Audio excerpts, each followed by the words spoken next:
안녕하세요. 이곳의 시댁 이야기를 통해서 같이 공감도 하고 스트레스도 풀고 있는 사람입니다. 오늘은 저도 이곳에 제 이야기를 해볼까 합니다. 많은 분들이 시어머니나 시누이 이야기를 하시는데 제가 이야기하고 싶은 상대는 시누 남편입니다. 시누가 1년 6개월 전에 결혼했는데 시누 남편한테 애교가 장난이 아니에요. 말투도 그렇고 표정이나 행동도 딱 애교 많다라는 생각이 들어요. 얼굴도 예쁘게 생겼고 애교가 최고라서 사람을 살살 녹이는 스타일이라고 말할 수 있어요. 더구나 두 사람은 늦게 결혼한 케이스거든요. 신우랑 신우 남편 두 사람 다 40대 중반에 결혼한 거라서 더더욱 행복한 상황이고요. 그런데 신우랑 시모가 신우 남편한테 제 욕을 해서 신우 남편이 저를 안 좋게 보고 있네요. 저를 처음 본 날부터 인상을 쓰더라고요. 처음에는 기분 탓인가 했지만 점점 쳐다보는 표정이 좋지 않음을 느낄 수 있었어요. 예전에 제가 시댁에 가면 말을 거의 안 했거든요. 성격이 내성적이기도 하고 시댁에 대한 마음도 그렇게 좋지가 못해요. 저에게 따뜻한 말보다는 기분을 상하게 하는 말들을 많이 듣다 보니 저도 웬만하면 말을 많이 하거나 하지는 않아요. 그러다 시모가 이번에 폐암에 걸리셨어요. 아프신 건 안 된 상황이지만 그보다도 시모에 대한 제 감정이 너무 좋지 않거든요. 제 마음의 상처가 깊다 보니 최근에 한 달 정도 시댁에 발걸음을 끊었어요. 시모 때문에 불면증, 우울증까지 겹치면서 정신과 다니면서 약 먹고 있고 심리치료도 받고 있는 상황이에요. 이런 문제로 남편과 끊임없이 싸웠고 이혼 직전까지 갔었고요. 그런데 자세히는 몰라도 신우 남편은 그런 제가 못마땅한 모양이에요. 저를 만날 때면 저를 노려보고 있다가 저랑 눈이 마주쳐서 당황을 한다던가 술 마시면 저를 기분 나쁘게 하는 발언을 하기도 해요. 그러다 최근에는 시모가 편찮으신데 며느리가 찾아보지도 않는 것에 대한 경멸을 숨김없이 나타내더라고요. 어떻게 시어머니가 폐암이신데 방문이 없냐 이거죠. 얼굴 보기 힘드시네요. 많이 바쁘신가 봐요. 아무리 바빠도 시어머니가 암까지 걸리셨는데 자주 오셔야 되는 거 아닌가? 남이라도 이거보다는 자주 볼 것 같은데? 라고 말하는데 제가 말주변이 없기도 하지만 이런 걸 왜 저 사람한테 내가 변명해야 하는지 모르겠더라고요. 주말에 저를 봤는데 눈도 안 마주치고 인사도 없이 제가 시댁에 도착하자마자 쌩 집으로 가더라고요. 냉정하게 생각해보면 신우 남편이 나쁜 사람은 아니라고 생각합니다. 자기 딴에는 예쁜 마누라랑 자기한테 잘해주는 시모를 위해서 하는 행동이니까요. 그런데 제가 겪은 신우는 신우 남편이 아는 신우랑 180도 다르거든요. 제가 결혼한 연도에 신우는 내내 백수였거든요. 그때 제가 겪었던 신우는 정말 가지가지 다 했어요. 아토피가 심해서 신경이 날카로웠고 같이 밥을 먹으러 가면 자기 아토피에 안 좋다고 자기 위주의 메뉴만 골라서 먹으려고 했고요. 자기 엄마한테도 왜 냉동식품을 썼냐, 왜 유기농 야채는 사오지 않았냐면서 엄청 까다롭게 굴었어요. 또 불면증이 생겨서 밤에 한숨도 못 잤다며 낮에는 아무 데서나 누워 자는 통에 시댁 가면 신우신경 건드릴까봐 늘 조심조심 했습니다. 나중에 아토피는 사그라졌지만 몇 년 동안 신우 눈치를 봐야 했어요. 시집 가서 시댁 분위기를 알아가던 저에게 신우의 그런 예민함이 뇌리에 박혀버렸죠. 제가 소녀임에도 불구하고 자기 기분 나쁘면 남편이랑 저를 싸잡아서 너희가 어쩌고 반말도 하고 저희가 집 살 때 시아버님께서 돌아가시며 남겨주신 유산으로 시모가 보태주셨는데 저만 보면 내가 더 빨리 결혼했어야 하는데 역시 늦게 했더니 손해가 많아. 많이 받은 사람 좋겠다. 지금이라도 내 차라도 사줘. 우리 아빠가 알면 슬퍼하겠네. 하면서 자기 차를 사내라고 하고 말합니다. 추석 때 친정에 가 있는 저한테 전화해서 네가 우리 집 돈을 빼돌려서 내가 쓸 돈이 없다고 고래고래. 아가씨가 좋은데 시집 갔으면 좋겠다고 덕담을 하면 너 좋아하라고 내가 결혼할 줄 아느냐고. 남편한테 얼마 버느냐고 묻고 깔깔대며 그거 받아서 어떻게 생활하냐고. 한때는 이상한 사상에 빠져서 음모론을 펼치기도 하고 누가 자기를 죽이려고 위협한다고 몇 년 동안 불안에 떨며 온갖 생쇼를 다 했어요. 공황장애랑 우울증이 왔다며 몇 년간 약 복용하고 우울증 약 때문에 살이 몇십 킬로가 쪘고 히스테리가 심해서 본인한테 조금이라도 거슬리는 말을 하면 난리를 쳐대서 저는 신우랑은 거의 말을 안 섞고 눈치만 보며 10수년을 눌려 살았어요. 제일 문제가 되었던 건 돈을 흥청망청 쓴다는 거였는데 미대 편입한다고 학원 2년, 미대 다니며 펑펑 써대고 허구한 날 옷, 신발, 가방 사고 요가나 헬스, 댄스 한다며 펑펑 돈을 써대더군요. 신우 보면 돈 쓰는 게 우스운 사람처럼 보일 정도입니다. 남 밑에서 일하기 싫으니 자기 사업한다면서 사무실 차린다고 돈 잃고 애들 가르치는 학원 차릴 거라면서 또 그런 학원에 원비 내며 다니고 돈도 한 푼 안 벌면서 저한테 지적질만 했죠. 10,000원 한 장 아깝다고 벌벌 떨지 말고 나가서 벌라고. 자기가 엄마 모시고 사는데 너희는 하는 게 뭐냐고 하더군요. 제가 볼 땐 자기 엄마 등쳐먹고 사는데 자기가 모시고 산다고 표현하더군요. 아버님께서는 안 계신 유산도 다 쓰고 집 담보 대출 받아서 1억 5천 넘게 빚지고 결국 집 팔고 전세살이 하고요. 시모는 연금이 250 정도 나오는데 시모도 돈 아끼는 스타일이 아니라서 빚내서 생활합니다. 시모도 성격이 정말 더러운 사람이라 둘이 붙어 살면서 맨날 싸웠는데 그 갈등이 깊어지게 되었어요. 신우가 계속 돈을 요구하니 나중에는 감당이 안 되었고 신우는 집에 있는 에어컨 내다 팔아 돈 쓰고 어머니 몰래 보험 대출 받아서 피부과 다니는 등 돈 때문에 막 나가기 시작했어요. 결국 시모랑 남편이 신우를 정신병원에 넣었어요. 저는 그래도 정신병원은 아니지 않느냐고 말렸는데 남편이 돈 안 주면 신우가 시모한테 욕도 한다고 하더라고요. 신우는 병원에 들어가더니 싹싹 빌고 다시는 안 그런다고 해서 꺼냈는데 또다시 정신 못 차리고 했던 잘못을 반복하기 시작했고요. 다시 정신병원 행위였습니다. 그러다 신우 남편을 만나서 결혼하면서 심리적 안정을 되찾고 과거에 언제 그랬냐는 듯이 싹 변했어요. 하지만 그 본성이 변했을까요? 변했다면 잘 된 거겠죠. 아직도 애교줄로 돈 뜯어내며 옷, 신발, 가방, 온갖 학원, 운동 골고루 돈 쓰기는 하지만 그래도 결혼하니 소비가 줄기는 줄었더라고요. 저한테는 10수년 동안 히스테리만 부렸었는데 본인 마음이 충족되니까 최근에는 저한테 모질게 안 하고 천사 상태인 척 하고 있고요. 특히 자기 남편 있을 때 말이죠. 저도 신우 결혼할 때 2천만 원 주는 등 나름대로 온 힘을 다했어요. 그런데 제가 시댁 때문에 입은 마음의 상처 때문에 흉통 등 병을 얻었어요. 폐암에 걸리신 시모도 병간호하러 가면 저한테 너무 상처를 주시니 저도 한때 발걸음을 끊게 된 거고 저는 지난날 겪었던 수모 때문에 잠도 못 자고 술 마시며 울면서 지냈는데 저 사람은 시모가 죽을 병에 걸렸는데 전화도 안 하고 오지도 않는다면서 나쁜 년으로 저를 몰아가는 상황이 너무 억울해요. 친척분한테 며느리가 와보지도 않는다고 욕을 할 때 저는 어째야 하는 건지요. 제 가정을 흔들고 신우 때문에 남편이랑 싸움도 많이 했는데 저렇게 천사인 척 사는 신우. 솔직히 신우가 착한 척하며 자기 남편한테 애교 부리는 꼴을 볼 때는 가증스러워요. 신우 남편은 신우 과거를 잘 몰라요. 제가 신우 과거를, 아니 신우는 표면적으로는 저한테 조심은 하지만 뒤에서 어찌 말을 하고 다니는지 신우 남편이 저한테 하는 행동을 보면 확 불어버리고 싶어요. 그냥 영 끊고 이 꼴 저 꼴 안 보는 게 나을까요? 아니면 그냥 마지막에 확 불어버리는 게 나을까요? 후기. 정말 많은 분들이 댓글 남겨주셨었는데 답글을 이렇게 늦게 하게 될 줄은 몰랐네요. 죄송합니다. 거의 90%의 분들이 그냥 신경 끄고 살라는 반응들이었었죠. 신우이 남편, 그들의 평가 다 필요 없다고, 제 건강 먼저 신경 쓰라고 아예 영 끊고 살라고 하셨는데요. 그 명쾌한 댓글들 반응에 힘들었던 시간들이 무색할 만큼 저의 행보를 알겠어서 그 뒤로 거의 안 보고 살았어요. 욕을 하든 말든 그들이 만들어 놓은 제 프레임에 걸맞게 나쁜 며느리 행동하고 찾아뵙지 않았죠. 그리고 한 번씩은 신우도 본인 몫의 인과응보가 있을 거라고 생각하면서 살아왔습니다.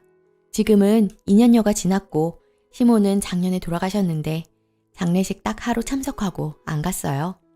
거기서도 신우와 신우 남편이 저 나쁜 사람으로 몰아가는 거 그나마 남편이 같이 싸워주고 편 들어줘서 넘어갔네요. 만약 남편이 그 자리에서 가만히 있었다면 아마 저도 이혼했겠죠. 그리고 지난주에 신우한테 연락이 왔어요. 자기가 지금 정신병력을 남편한테 들켜서 두 사람 사이에 신뢰가 무너졌다면서 저보고 자기 엄마가 억지로 병원에 넣어서 자기가 희생했다는 걸 증언 삼아 말해달라네요. 기가 막혀서. 다시는 연락하지 말고 이런 일뿐만 아니라 평생 연락하지 말라고 했어요. 한 번 더 연락하면 그동안 백수로 살면서 히스테리 부린 거랑 돈 때문에 시모한테 했던 행동들 다 풀어버릴 거라고 고래고래 소리 지르니 저보고 미쳤냐면서 무섭다고 끊어버리더군요. 지 인생을 저보고 어쩌라는 건지 아직까지도 정신 못 차리고 저러는 모습에 저도 모르게 소리를 질렀던 것 같아요. 그러면서도 역시 사람은 뿌린 대로 거두는구나. 결국에는 네 모습 남편한테 들켜서 파국으로 가는구나 싶더군요. 남편한테 말해서 다시는 신우랑 엮이지 않게 해달라고 또 한 번 이런 전화 오면 우리도 이혼이라고 했네요. 남편은 제가 시댁 트라우마에 힘들어하는 거 깨닫고 이제는 제 편에서 잘하는 편입니다. 이제 저는 시댁 식구들하고는 이어갈 연은 없어요. 신우도 자기 인생 알아서 잘 살았으면 좋겠네요. 남편 통해서라도 안부 듣고 싶지 않아요. 이렇게나마 후기 올려봅니다. 감사했어요. 댓글: 쓰니가 신경 안 쓰면 자기네 몫이 더 많아지니까 님을 쏘아보고 눈치 주고 화내는 것일 뿐 효심하고 도리하고는 거리가 멉니다. 원체 그런 도덕성 있는 사람이라면 신우이 같은 여자와 결혼하지 않았을 거예요. 또 그 신우 남편이 뭐라고 하면 그냥 남편에게 이야기하라 하고 냉정하게 대하세요.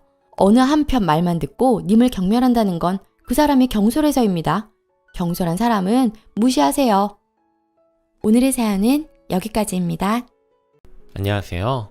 시댁에 불만도 있고 쌓인 것도 있는 여느 시월드의 며느리라고 소개해야겠습니다. 그런데 저희 시댁에 사위가 들어오고 나서 제 불만이 더 쌓이네요. 쌓인 것도 좀 있고 이번에 사건도 좀 있어서 이렇게 글을 써봅니다. 며느리인 제가 들어오고 2, 3년 뒤 사위가 들어왔어요. 제가 결혼했을 때는 시아버지 첫 생신이라고 저한테 전화가 와서 어떻게 할 계획이냐고 묻던 시어머니셨죠. 그걸 왜 저한테 묻는지 이해가 안 갔지만 남편과 협의한 대로 좋은 식당 예약해두려고 하니 밖에서 보자 했더니 시어머니의 반응이 영 떨떠름하셨습니다. 오히려 시아버지가 며느리 힘들고 다 신경 쓰이게 무슨 집에서 밥을 먹어? 밖에서 먹으면 더 편하고 좋지. 중재해서 밖에서 먹는 걸로 끝났지만 첫 생신의 며느리가 아무것도 안 한 게 당시엔 아주 껄끄러운 분위기로 몇 개월 눈칫밥을 주셨습니다. 그런데 얼마 전 결혼한 사위에겐 먼저 전화를 해서 어찌할 계획이냐 당연히 묻지 않았죠. 당연히 밖에서 밥 먹고 용돈 주는 거 받고는 아이고 아주 고맙다 뭘 이렇게 신경 썼어 하면서 입이 귀에 걸리셨더라고요. 그리고 끝이었고 몇 날 며칠 눈칫밥은커녕 따진 밥 잘해서 사위한테 주시더군요. 그리고 저 평소 전화 연락 큰일 있지 않는 이상 안 합니다. 저만 그러냐고요? 아들이나 딸이나 전화 안 하기로 유명합니다. 이미 어머님 아버님도 아세요. 자식들도 안 하는데 뭘 바라느냐 하실 정도로요. 근데 말이 그럴 뿐이지 며느리는 또 다른가 봐요. 목소리 듣고 싶은데 잘 지내나 궁금한 거다. 먼저 전화하고 싶어도 일하느라 바쁘니까 불편할까봐 말이 번지르르 해요. 결국은 먼저 전화 좀 주면 좋다 이 말이죠. 뭐 부모 마음이 다 그런 거니 저도 좋게 웃고 말려고 하는데 굳이 콕 집어 며느리 목소리 듣고 싶고 며느리 보고 싶다고 해요. 대체 왜? 사위 목소리 듣고 싶고 사위 보고 싶다고는 한 번도 말하지 않습니다. 심지어 아들이나 딸도요.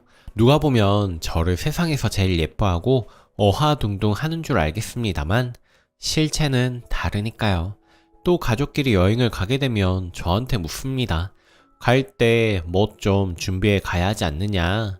아버지 아침 드실 거라도 싸가야 하지 않느냐 하십니다. 심지어 주로 총무는 아들이나 딸이 하거든요. 그럼 전 왜 저한테 묻나 싶어서 아들이나 딸한테 상의하라고 떠넘겨요. 저도 참 그냥은 못 받아주는 성격이라서. 근데 굳이 저한테 묻고 저더러 준비해야 하지 않겠느냐고 하죠. 늘 느끼는 거지만 아들, 딸이 제일이고 그 다음에 사위, 그리고 며느리죠. 또 시아버지 옷이나 모자, 신발 등등을 고르는데 시어머니가 저보고 어떤 게 좋은지 알아보라고 하십니다. 말은 제가 예쁜 거, 트렌디한 거 잘 아니 며느리가 알아보라고요. 물론 상황이 되면 제가 해드려요. 하지만 제가 바쁘면 못 해드리죠. 바쁠 때 연락 오셔서 못 해드린다, 아들, 딸한테 연락해봐라 말씀을 드리면 걔네들은 바쁘잖아 합니다. 아니 제가 바쁘다는 말은 안 들리시나 봐요. 그 이후로 빈정 상해서 절대로 제 시간 내서 물건 안 골라드립니다. 바빠서 못 해드린다고 합니다. 그리고 집안 얘기나 호칭 문제에서도 전 다름을 느낍니다. 어찌 보면 사실 사소한 거지만 제일 기분 상하는 부분이기도 하네요. 워낙 시부모님 말투나 살아온 배경이 그리하여 억세고 사투리도 쓰시고 처음엔 적응하기 힘들었던 부분들이었죠. 사돈어른 사돈댁 이렇게 존칭을 잘 쓰지도 않는 터라 더 듣기 힘들었지만 점점 그냥 이해하려고 애쓰는데 저희 집 얘기를 할 때는 은근히 낮잡아 부르는 뉘앙스가 있고 이것저것 꼬치꼬치 물어도 보고 호칭도 깎듯이 하시진 않습니다. 그냥 너네 아버지, 네 친정, 다른 사람에게 말할 때 자기네 친정 이런 식입니다. 근데 사위네 집 얘기 나오면 뭔가 어려워하며 많이 묻지도 않습니다. 호칭할 때도 너희 부모님, 너희 어머니, 시댁 어른들, 본인 딸에게 시댁이니까 이렇게 부르시네요. 정말 100번 이해해서 옛날 분들이시니까 시댁이 더 높고 친정은 편히 생각하는 거 그냥 그러려니 합니다. 그래도 기분이 나쁜 것까지는 제 마음대로 제어가 안 되더군요. 그러다가 이번에 제가 시댁에 갔다가 남편이 새 자켓을 입은 것이 시어머니의 눈에 들어왔는지 이쁘다며 어디서 샀냐고 하시더라고요. 그래서 남편이 장인어른이 사주셨다고 했고 그걸 듣지 못한 시아버지가 재차 물으시자 제 장인이 사줬대 하시는 겁니다. 안 그래도 호칭 문제 사위와 다르게 대하시는 거에 민감해 있었는데 그 말이 딱 꽂히더라고요. 그래서 어머님 장인이란요 듣기 거북하네요. 장인 어른이라고 호칭 부탁드려요 했더니 뭐? 너 무슨 친정이 나한테 대통령이라도 되는 줄 아니? 하시길래 어머님 사위가 오셔도 그렇게 말씀하시겠어요? 사위한테는 그렇게 극존칭을 하시잖아요. 거기다 대고는 사돈 안 그러시잖아요. 사돈 어른 하면서 극존칭 안 하시는 걸 한 번도 본 적이 없는데 제가 무리한 걸 요구했나요? 그 집은 무슨 어머니한테 대통령이라도 되나요? 왜 저희 집은 낮춰 부르시나요? 그랬더니 하시는 말씀이 너 지금 내 말 한마디 한마디 토다니? 지금 나보고 며느리 눈치라고 보라는 말이야. 그냥 말이 그렇게 나온 거지 하길래 그게 어머님의 저를 대하는 마음이신가 봐요. 호칭 똑바로 하시던지 아니면 안 오겠습니다. 며느리 보고 싶다 하셔서 오면 시키는 건 설거지밖에 없고 안 그래도 제가 이 집 오기 힘이 드는데 그 호칭 문제는 정말 이해가 안 가네요 하고 나와버렸습니다. 아, 집구석 호칭 존중해달라니까 눈씨 이야기가 왜 나오나요? 다른 시월드 이야기를 보면 제 푸념은 뭐 쇠발의 피 같은 이야기들이라 이 정도로 글을 쓰는 게 맞나 싶기도 했지만 저는 당최 제 머리로는 이해가 안 갑니다. 그냥 며느리나 사위나 똑같은 내 자식 배우자고 귀한 남의 집 자식들인데 애초에 대하는 것과 바라는 기준치가 너무나도 달라 현타 느끼는 하루입니다. 이렇게 나와버렸으니 사고는 제대로 친 것 같고 남편은 자기가 대신 사과한다고 미안하다 하고 엄마랑 싸우고 나왔다는데 당분간 시댁이랑 연락할 일은 없을 것 같습니다. 추가. 생각지도 못한 많은 댓글이 달려 그냥 지나치려다가 짧게나마 추가 글을 달아봅니다. 우선 좋은 말들과 위로해주신 분들 너무 감사하고요. 참 공감이라고 하는 게 뭐라고 훅 힘이 나네요. 뭐 저도 마냥 착한 성격은 되지 못해서 나름 똑부러지게 맞받아쳐 보기도 하고 그걸 제가 왜 해요? 하고 물음표 살인마도 해요. 그렇지만 극단적으로 연 끊고 살 거 아닌데 매번 얼굴 붉히는 것도 쉽지 않으니 제가 그러려니 할 수 있는 부분들은 넘겨주었던 거죠. 이번에는 그동안 쌓였던 거 좀 터졌던 것 같아요. 댓글 중에 며느리는 아들 돈 쓰게 하는 사람, 사위는 딸도 벌어다 주는 사람이라는 댓글이 꽤 많던데 그렇게 생각해서다 라고 깨달아지면서 동시에 어이가 없기도 하네요.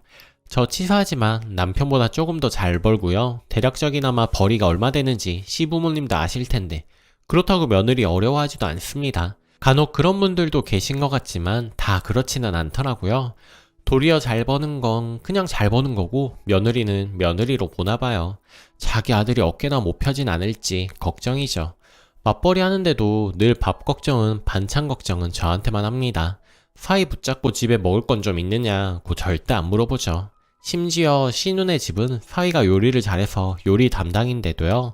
그저 며느리가 음식은 하고 사는지 냉장고는 어찌 채우는지 남편 밥은 잘 챙기는지 남자들이 이렇게 안 해주면 잘 안 먹으니까 이렇게 해줘라고 말한 적도 있어서 제가 무슨 엄마예요? 안 먹으면 안 먹는 사람만 손해지 저 혼자 먹을게요 한 적도 있답니다. 시아버지는 마음이 쓰이셔서 저한테 따로 문자 오셔서 너무 마음에 담아두지 마라, 미안하다 라고 하시는데 대신 사과하시는 모습에 마음이 아팠습니다. 여러분들의 조언처럼 영 끊고 이제 쿨하게 살아야겠습니다.